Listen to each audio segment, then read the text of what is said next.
Buonasera, benvenuti alla TG Sicilia. Vediamo i titoli di questa edizione. Disco verde dalla giunta regionale alla finanziaria bis da 49 milioni di euro, niente norme mancia e più aiuti a imprese e fasce deboli. La legge adesso andrà all'ARS puntando ad un'approvazione entro il mese di giugno. Al via il processo d'appello a Martina Patti che uccise la figlia Elena di 4 anni e ne finse il sequestro. L'imputata rilascerà dichiarazioni spontanee nella prossima udienza che si terrà a maggio. A Caltanissetta condannate 2 persone accusate di estorsione aggravata dal metodo mafioso e autoriciclaggio. Vittima un imprenditore che ha trovato il coraggio di denunciare. Nuovi elementi dalle indagini sulla latitanza di Matteo Messina Denaro. Spunta l'ennesima amica e favoreggiatrice. Ad incastrarla anche la gelosia dell'amante storica del boss, Laura Bonafede. Ancora da chiarire la dinamica dell'incidente mortale costato la vita al piccolo Thomas, il bimbo di 4 anni che si è schiantato con una minimoto. Possibile l'incriminazione per i genitori. Star della TV, dello sport e del giornalismo in campo contro il bullismo. A Catania presentata la 17ª edizione di Un gol per la solidarietà. Il quadrangolare mercoledì 30 aprile allo Stadio Massimino. Previsti 18.000 spettatori.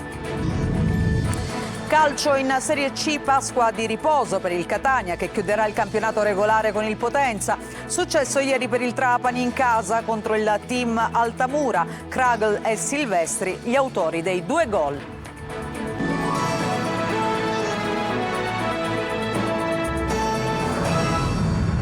Lo avete sentito dai nostri titoli, via libera dalla giunta regionale alla finanziaria bis, vale quasi 50 milioni di euro. La legge adesso andrà all'ARS puntando ad un'approvazione entro il mese di giugno. Manlio Viola. Misure per le imprese siciliane che rischiano di essere colpite dai dazi di Trump, soldi per interventi urgenti alle dighe che riforniscono l'agricoltura nella Sicilia occidentale, soldi anche per gli aumenti delle tariffe sanitarie, per il contrasto alla povertà anche nel 2025 e un fondo di rotazione per aiutare gli enti locali nella predisposizione dei progetti per le opere pubbliche. Vale quasi 50 milioni di euro la finanziaria bis della regione siciliana che è stata approvata dalla giunta regionale di governo. Il documento verrà adesso trasmesso all'ARS dove dovrà essere analizzato da tutte le commissioni di merito prima del voto in commissione bilancio e infine dovrà approdare a Sala d'Ercole per essere approvato definitivamente. La maggioranza punta ad arrivare ad un'approvazione della manovrina entro il mese di giugno. Non ci sono norme mancia, mentre il sostegno alle imprese contro i dazi è stato suddiviso in 2 fasce, 2.600.000 euro nel 2025, altri 6 nel 2026. Ancora 5 milioni per le dighe, altri 5 per il contrasto alla povertà, 15 milioni e mezzo per la progettazione delle opere pubbliche. La Giunta ha poi dato il via libera allo schema di avviso pubblico per iniziative di rilevanza sociale, sociosanitaria, culturale, sportiva, ambientale, di promozione dell'immagine della Sicilia e dell'economia locale. Si tratta di 5 milioni di euro messi a disposizione già dalla legge di stabilità e che attendevano il decreto attuativo. È iniziato oggi il processo d'appello a Martina Patti che a Mascalucia in provincia di Catania uccise la figlioletta di 4 anni, Elena, e ne finse anche il sequestro. Annunciate dichiarazioni spontanee dell'imputata nella prossima udienza che si terrà a maggio. Roberta Lunghi. Prima udienza oggi davanti alla Corte d'Assise d'Appello di Catania del processo di secondo grado a Martina Patti, la 26enne, che in primo grado è stata condannata a 30 anni per l'omicidio della figlia Elena di quasi 5 anni, uccisa con un'arma da taglio nel giugno 2022, seppellita in un campo vicino casa nel territorio di Mascalucia. La donna è imputata per omicidio premeditato aggravato, occultamento di cadavere e simulazione di reato. I suoi legali, gli avvocati Gabriele Celesti e Tommaso Tamburino, hanno annunciato che la donna, che oggi era collegata in videoconferenza, vorrebbe fare dichiarazioni spontanee. Per i legali un punto importante sarà la definizione del movente, non emerso in primo grado perché la Patti ha confessato il delitto ma non ne ha spiegato il perché. posto che non è stato individuato un movente singolo, un movente che da solo spieghi il comportamento di Martina, ma tutta una serie di fattori scatenanti, quelli che la Corte ha definito come la scaturigine della condotta di Martina. Che esistono vari fattori che hanno portato Martina a compiere questo gesto, fattori che ovviamente si sono realizzati e manifestati in una mente in quel momento offuscata dalla grave depressione. I nonni paterni e il padre della piccola vittima si sono costituiti parte civile. La donna avrebbe ucciso la piccola nel luogo del ritrovamento, un campo abbandonato vicino casa, e poi avrebbe finto il sequestro della bambina all'uscita dall'asilo. La Corte ha disposto il trasferimento dell'imputata in aula per la prossima udienza, fissata il 14 maggio. Il Tribunale di Caltanissetta ha condannato 2 persone per estorsione aggravata dal metodo mafioso e autoriciclaggio. Vittima un imprenditore che ha trovato il coraggio di denunciare. Il servizio di Rita Cinardi.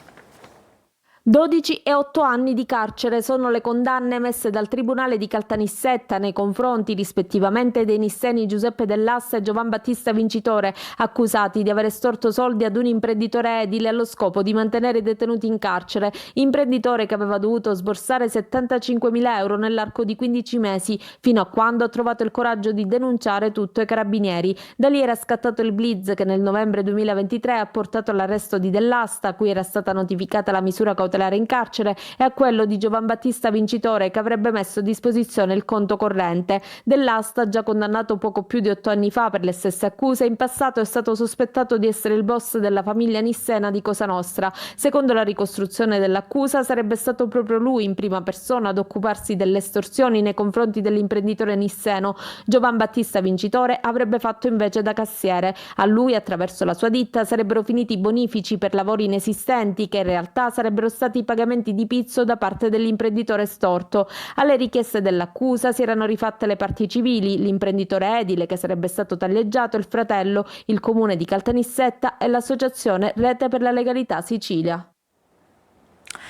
Spuntano nuovi elementi dalle indagini sulla latitanza di Matteo Messina Denaro. Per esempio, l'ennesima amica, amante e favoreggiatrice. Ad incastrarla anche la gelosia invece dell'amante storica del boss, Laura Bonafede. Il servizio di Lorena Dolci.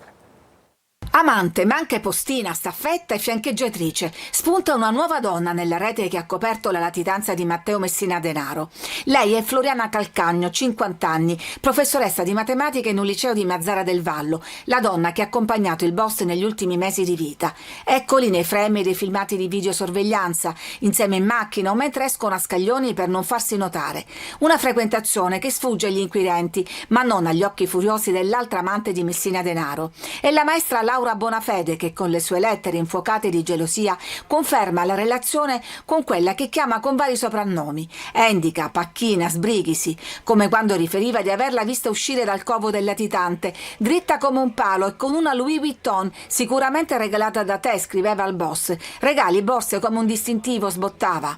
Amante, ma non solo. Per la DDA che ha chiesto e ottenuto l'arresto per favoreggiamento, Floriana Calcagno avrebbe avuto un ruolo decisivo anche nella logistica, come per la consegna di qualcosa di importante.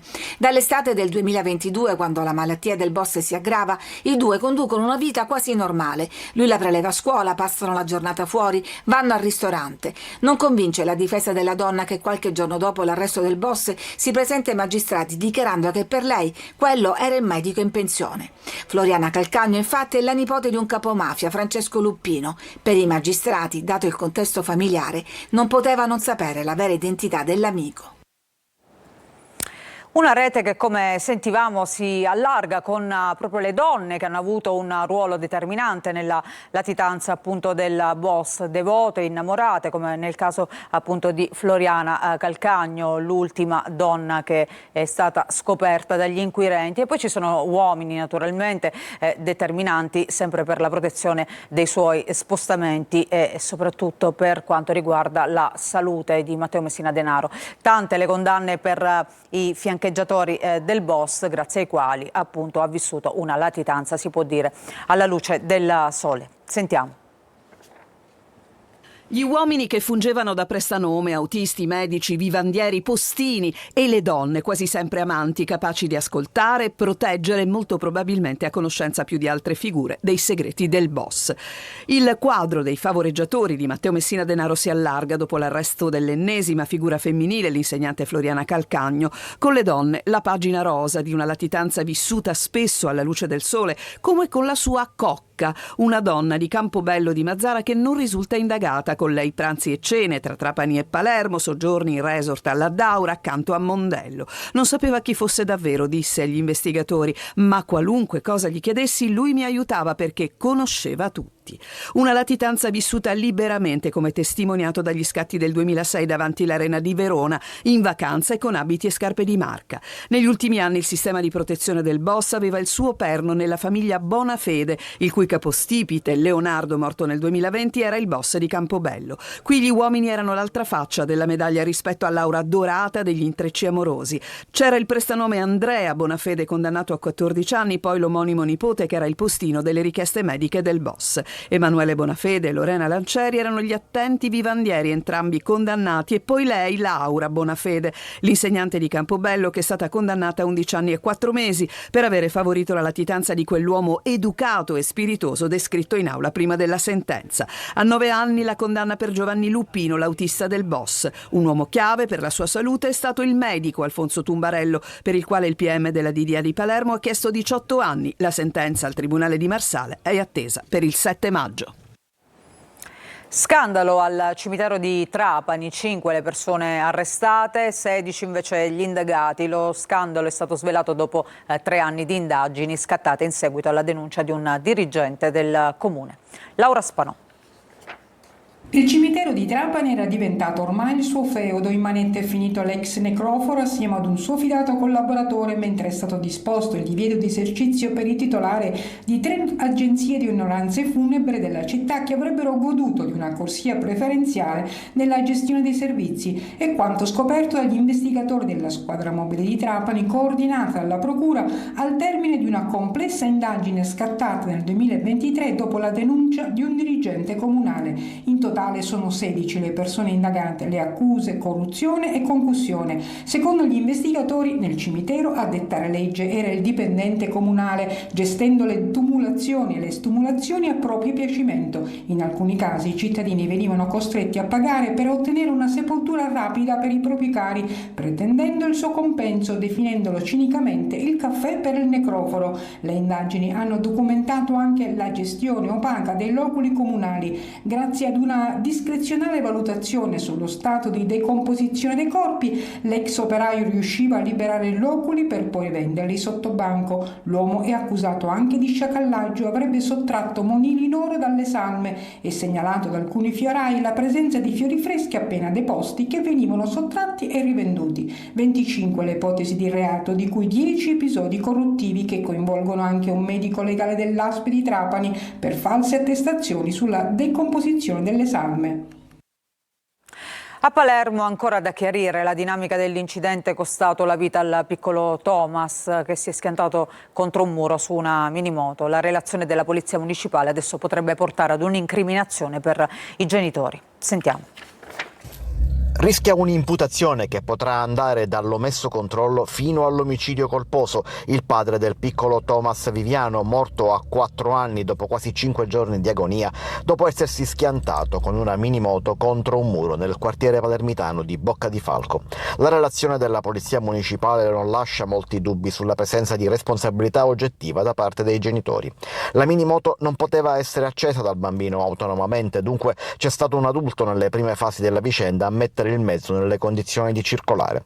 Sulla stessa minimoto erano state montate rotelle laterali del tipo usato nelle biciclette per l'infanzia per insegnare ai bambini l'equilibrio sulla bicicletta, rotelle non previste certamente per un mezzo del genere.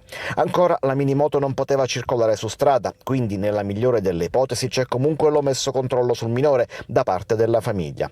Intanto è stata restituita alla famiglia la salma del piccolo Thomas, morto all'ospedale dei bambini dopo vari tentativi di salvarlo. Il tutto per organizzare i funerali che dovrebbero tenersi in questi giorni. La notifica ufficiale dell'atto di imputazione potrebbe arrivare soltanto domani o addirittura mercoledì, dopo la celebrazione delle esequie. Un agente delle volanti della questura di Catania è stato ferito al volto con un colpo di taglierino da un uomo, un pregiudicato straniero, durante un controllo. Gli agenti hanno fermato l'uomo e quando gli hanno chiesto i documenti lui ha estratto appunto il taglierino e colpito uno dei poliziotti al viso. Restiamo a Catania, senza regole e senza controlli. L'emergenza rifiuti scaturisce anche dal malcostume. In Viale Vittorio Veneto numerosi sacchi di immondizia rimossi in fretta e furia mentre realizzavamo un nostro servizio. Tonino De Mana. Prima, durante e dopo.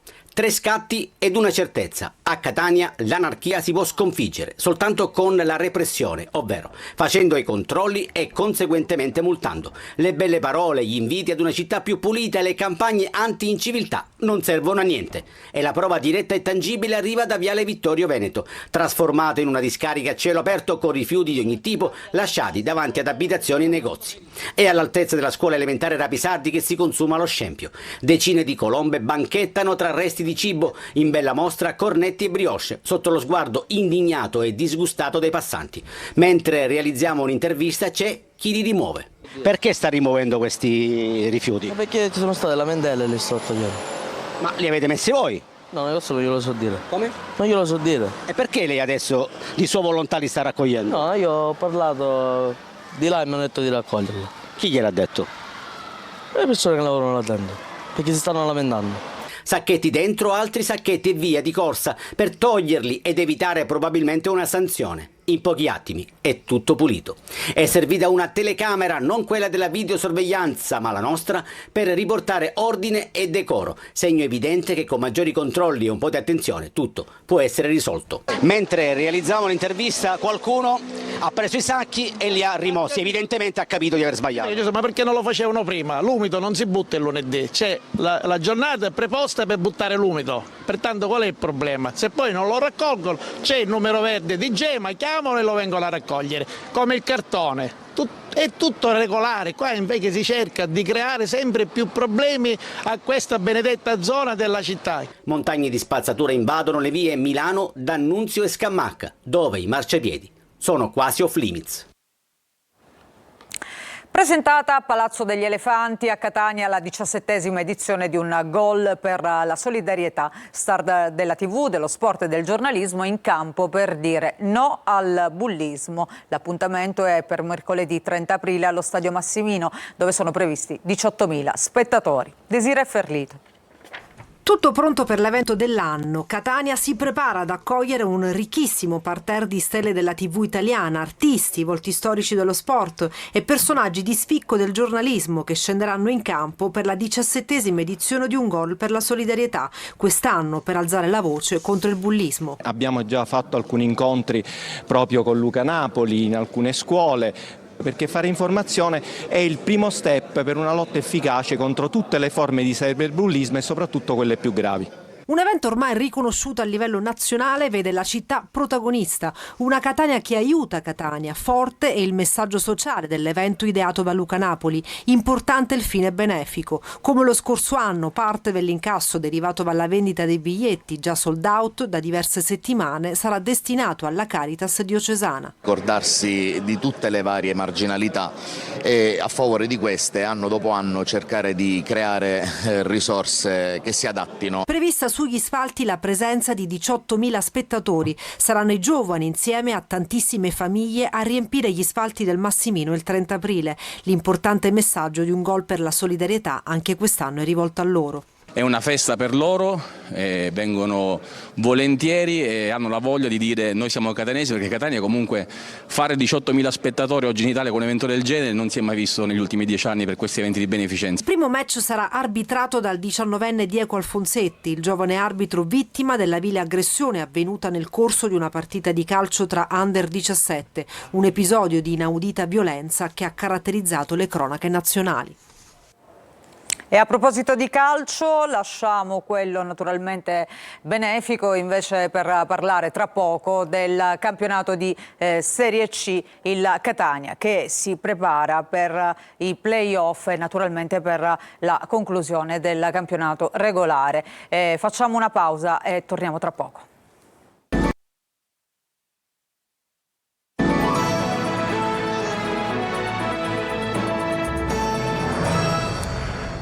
Bentrovati, adesso il calcio con la Serie C. La Catania prepara una settimana diversa dal solito. I rossazzurri infatti riposeranno nel prossimo turno e guardano già alle avversarie dirette, mentre la società approfitterà della sosta appunto di Pasqua per dare contorno al futuro. Marco Carli.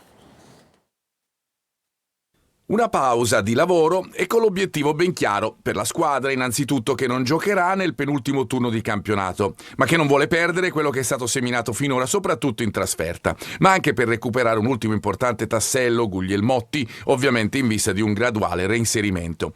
La prestazione a cava di Inglese, soprattutto in avvio di partita, fa capire che il lavoro svolto per portare l'attaccante alla migliore condizione in avvio di playoff sembra giusto. Con un ulteriore recupero la rosa sarebbe quasi al completo, in vista dell'ultima partita di stagione regolare a Potenza, dove tornerà Di Tacchio mentre sarà assente Quaini per squalifica. A proposito dei lucani, sia loro che il Benevento hanno vinto, il Potenza con la Casertana facendo fra parentesi un favore anche al Messina, i Sanniti invece in casa del Cerignola avvicinando ulteriormente l'Avellino alla promozione diretta. Potenza e Benevento si piazzano a un punto dagli etnei nella corsa playoff, ma avranno una partita in più con i lucani prima a Latina e poi appunto in casa col Catania, e i campani col Trapani e poi a Giuliano.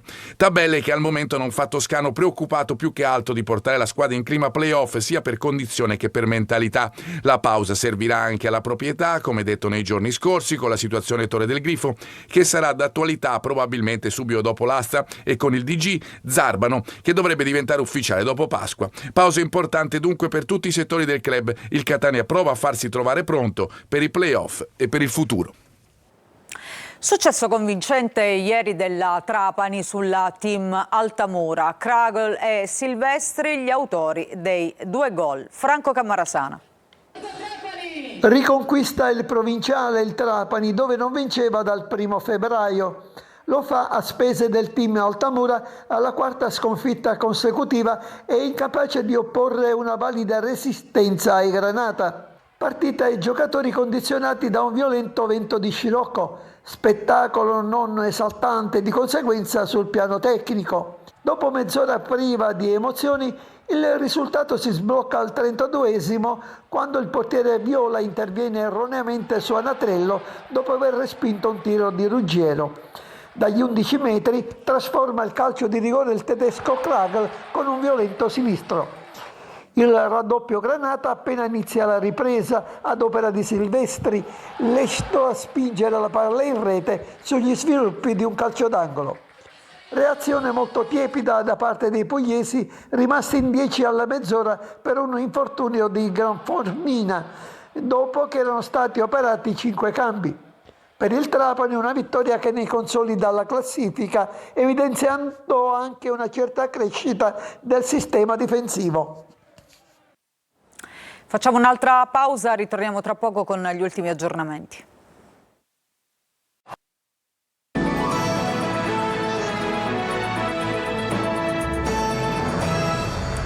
Prima di chiudere c'è una notizia relativa all'evasione di ieri dal carcere minorile Malaspina di Palermo, perché sono in corso indagini appunto su questa evasione di 3 giovani. I detenuti sono stati rintracciati dopo alcune ore e gli agenti di polizia penitenziaria hanno presentato le loro relazioni ora al vaglio della procuratrice per i minorenni Claudia Caraman. Ricordiamo che appunto loro si sono calati dal muro di cinta con delle lenzuola annodate dopo aver segato le sbarre della loro cella. Ci fermiamo con questa notizia, grazie per averci seguito, questa edizione termina qui, a tutti voi una buona serata.